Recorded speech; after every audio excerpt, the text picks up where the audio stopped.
Hello बच्चों, आज हम पुनः cell cycle and cell division के तीसरा लेक्चर को देखेंगे। पिछले क्लास में हम लोगों ने प्रोफेज अवस्था को देखा था। थोड़ा सा रिकॉल करते हैं प्रोफेज अवस्था को। प्रोफेज अवस्था के अंतिम अवस्था में यही देखा था कि जो क्रोमोसोम है वो क्या हो गया है, संघनित हो गया है। वो क्या हो गया है, संघनित हो गया है। ठीक, और हम लोगों ने 4 क्रोमोसोम को लिया था ना, और सेंट्रियोल चला गया है कहां पर, पोल के पास, पोल के पास। और बीच वाला को हम लोग कहते हैं क्या, इक्वेटर। ये चीज देखे थे। और सेंट्रियोल से क्या निकल रहा था, स्पिंडल फाइबर। क्या निकल रहा था, स्पिंडल फाइबर निकल रहा था।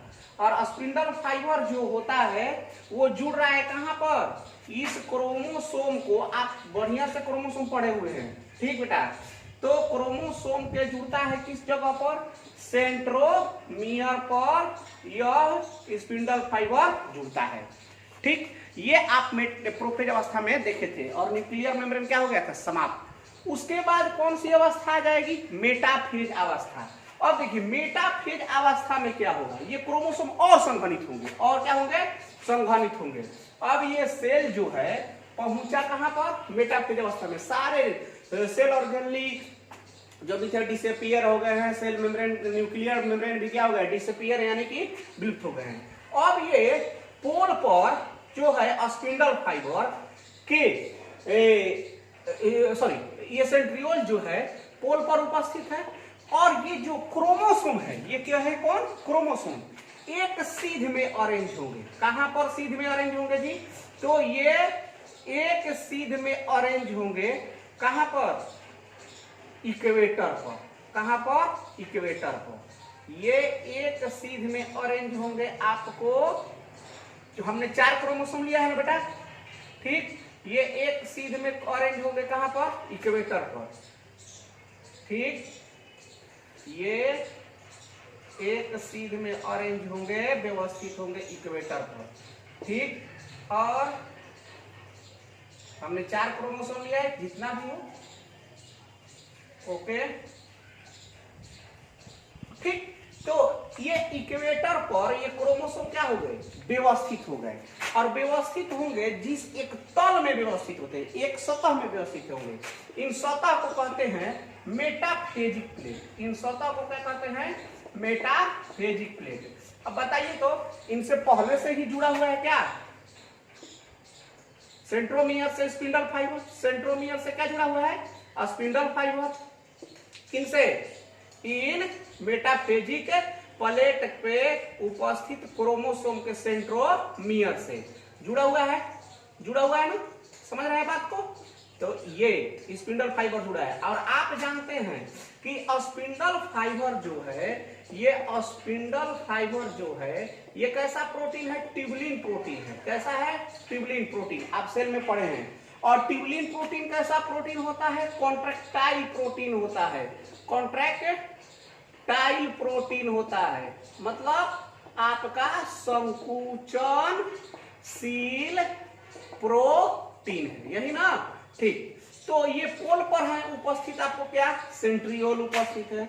और सेंट्रियोल से जुड़ा हुआ है कौन, क्रोमोसोम के सेंट्रोमियर। अरे बेटा बात बताओ, जब हम लोग सेल के अंदर न्यूक्लियस में जो देखे थे, ये क्या था, क्रोमैटिन मटेरियल था, डीएनए था। तो डीएनए में क्या हुआ है, रेप्लिकेशन हुआ है, जिसके फलस्वरूप ये क्या होने लगा, संघनित होने लगा, संघनित होने लगा। और संघनित होगा, जब माइक्रोस्कोप लगा कर देखे तो ये हमें कैसा नजर आ रहा है, ऐसा नजर आ रहा है। तो बताइए ये क्या हुआ, एक आर्म हुआ और ये एक आर्म हुआ। दोनों एक दूसरे के क्या होंगे, सिस्टर क्रोमैटिड होते हैं कि नहीं होते हैं। अरे पढ़े हैं ना, सिस्टर क्रोमैटिड होते हैं। ठीक, सिस्टर क्रोमैटिड ये होते हैं कि जो डीएनए इसमें है वही डीएनए हूबहू क्या है, इसमें कोई अंतर नहीं, एकदम हूबहू। तो ये दोनों क्या है, सिस्टर क्रोमैटिड है। ये आपको क्या है, सिस्टर क्रोमैटिड है। समझ रहे हैं बात को। तो मेटाफेज अवस्था में क्या होता है कि क्रोमोसोम और संघनित हो जाएगा। और संघनित होकर के इक्वेटर पर एक प्लेन में सतह पर आकर के व्यवस्थित हो जाएगा। और व्यवस्थित होने के दौरान सेंट्रियोल से जो निकला था स्पिंडल फाइबर जो जुड़ा था, ये स्पिंडल फाइबर क्या हो जाएगा, ठीक। ये स्पिंडल फाइबर जो होगा, अब इसमें ये संकुचनशील प्रोटीन है, इसमें कॉन्ट्रैक्शन होना शुरू होगा। इसमें क्या होगा, कॉन्ट्रैक्शन। ये शुरू हो जाएगा क्या, संकुचन। ये इधर खींचेगा, ये इधर खींचेगा, ये इधर खींचेगा, ये इधर खींचेगा, ठीक। और ये वाला कहाँ खींचेगा, इधर खींचेगा। कहाँ जुड़ा है, काइनेटोकोर से जुड़ा है। सेंट्रोमियर के किस भाग से जुड़ा है, काइनेटोकोर से जुड़ा है। कौन, सिस्टर क्रोमैटिन। समझ में बात, ठीक। अरे एगो क्रोमोसोम था, ये एगो क्रोमैटिन था, यही संघनित होकर बना दिया जी, ठीक। क्या बना दिया, आपको क्रोमोसोम बना दिया। हम इसको ऐसे देखते थे, एक्स क्रोमोसोम, ये इसका भाग है, मतलब दोनों एक दूसरे का क्या है, फोटो कॉपी है। मतलब इस अवस्था में जो बताया है, तो सिस्टर क्रोमैटिड जो होगा, ये सेंट्रोमियर से जुड़े हुए हैं। दोनों 4 ही क्रोमोसोम है, 4 ही क्रोमोसोम है, लेकिन दोनों एक दूसरे के क्या है, फोटोकॉपी है।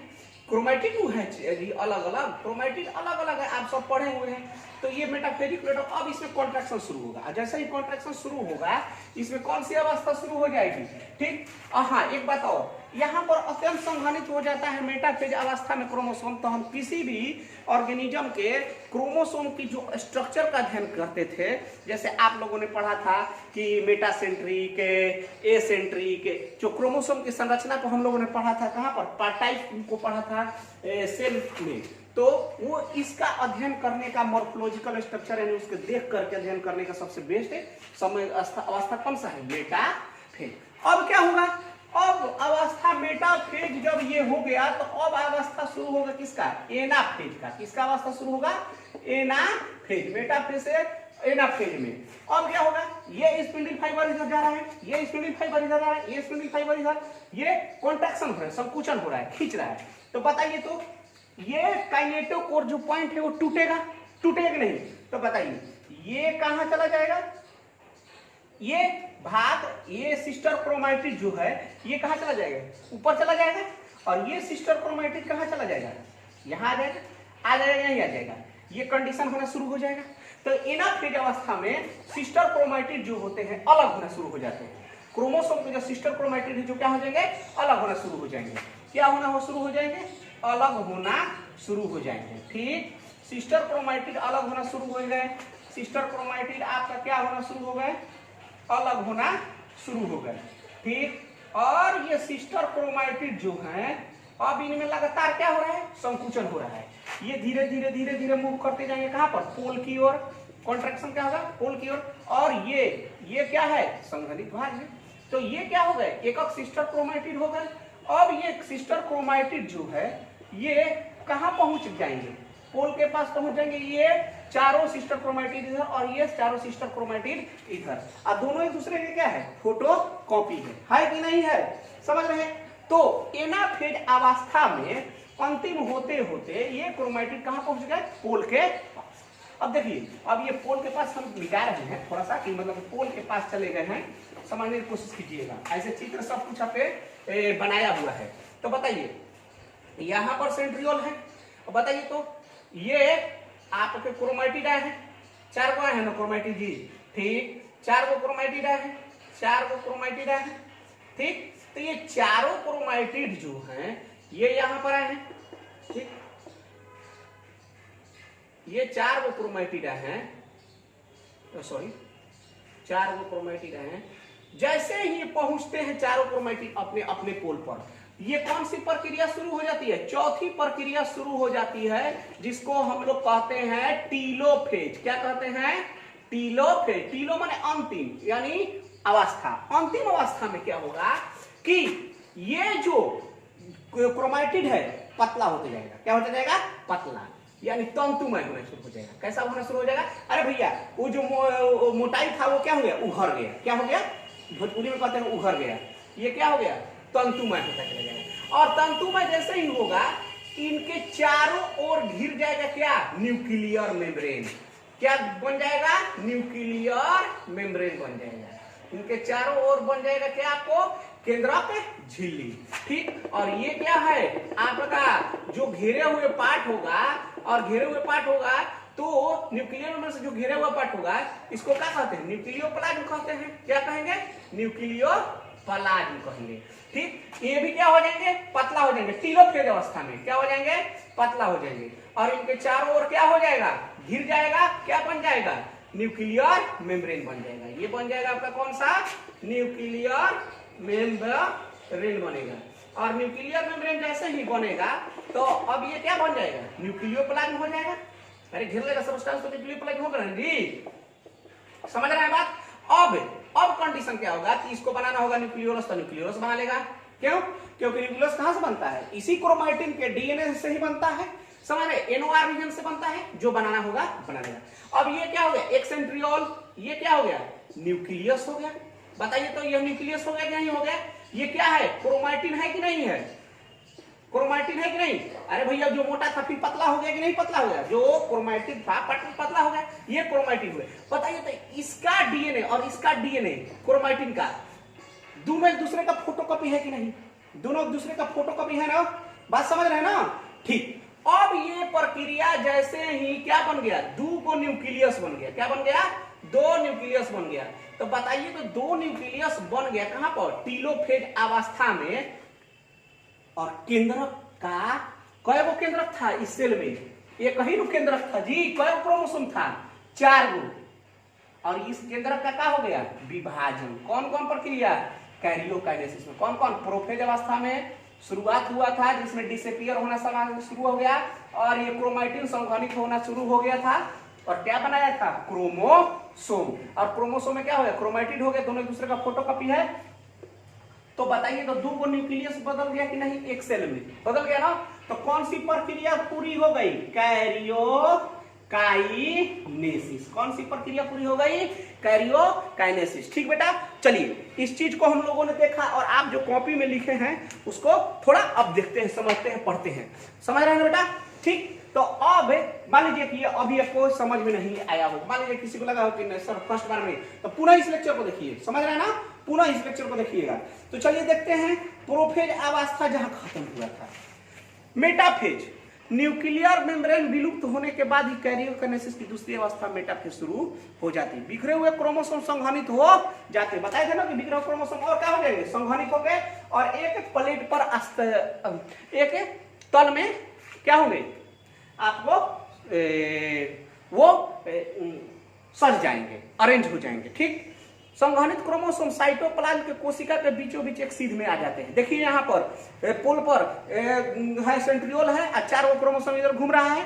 अब क्या हुआ, एक सीध में आए हुए क्रोमोसोम मेटाफेजिक प्लेट का निर्माण करते हैं। देखिए आपके फिगर में ठीक नीचे मेटाफेजिक प्लेट का निर्माण है, 4 क्रोमोसोम है ना, और प्रत्येक क्रोमोसोम में 2 गो क्या होता है, क्रोमैटिड होता है, जिसको सिस्टर क्रोमैटिड कहते हैं। दोनों एक दूसरे का क्या होता है, फोटोकॉपी, जो इक्वेटर पर स्थित होता है, जिसको पोल बताए थे कि पोल किसको कहते हैं, जिधर चला जाएगा कौन, सेंट्रियोल, तो उसे हम पोल कहते हैं। अत्यंत संघनित क्रोमोसोम के होने से मॉर्फोलॉजिकल स्ट्रक्चर का अध्ययन मेटाफेज में होता है। तो मॉर्फोलॉजिकल स्ट्रक्चर का अध्ययन कहां करते हैं हम लोग, मेटाफेज में, क्रोमोसोम के। सेंट्रियोल से स्पिंडल फाइबर निकलकर मेटाफेजिक प्लेट पर उपस्थित क्रोमोसोम के सेंट्रोमियर के काइनेटोकोर से जुड़ जाता है। बढ़िया से जानते हैं काइनेटोकोर, सेंट्रोमियर के जो डिस्क जैसी भाग होती है उसी काइनेटोकोर कहते हैं। स्पिंडल फाइबर एक कॉन्ट्रैक्टाइल प्रोटीन है, ट्यूबुलिन प्रोटीन का बना होता है। जाकर मैं आपको बोला था ना पिछले क्लास में कि एक बार इस पार्ट को पढ़ना है तो क्रोमोसोम को पढ़ लीजिए, बोले थे ना। ठीक, मेटाफेज के अंतिम अवस्था में स्पिंडल फाइबर संकुचित होना शुरू हो जाता है। मेटाफेज जैसे क्या होगा, संकुचित, मैंने दिखाया था ना कि सिस्टर क्रोमैटिड इधर टूट जाएगी, सिस्टर क्रोमैटिड एक इधर आ जाएगी, जिसके फलस्वरूप क्रोमोसोम के दोनों सिस्टर क्रोमैटिड अलग होना शुरू हो जाते हैं और मेटाफेज का खत्म हो जाता है।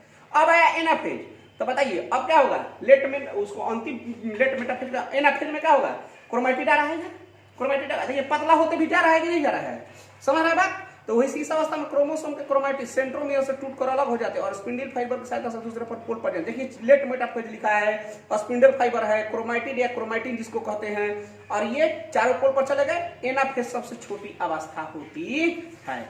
आगे देखिए, तो सबसे बड़ा अवस्था कौन था, प्रोफेज, और सबसे छोटी अवस्था कौन है, एनाफेज।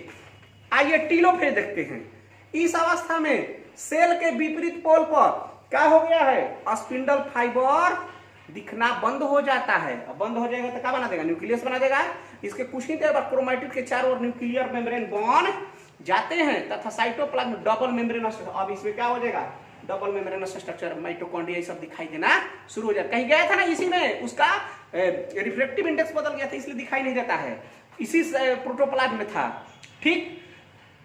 और माइटोकॉन्ड्रिया क्लोरोप्लास्ट क्या दिखाई, इसके साथ ही टीलोफेज अवस्था क्या हो जाएगी, समाप्त हो जाएगी।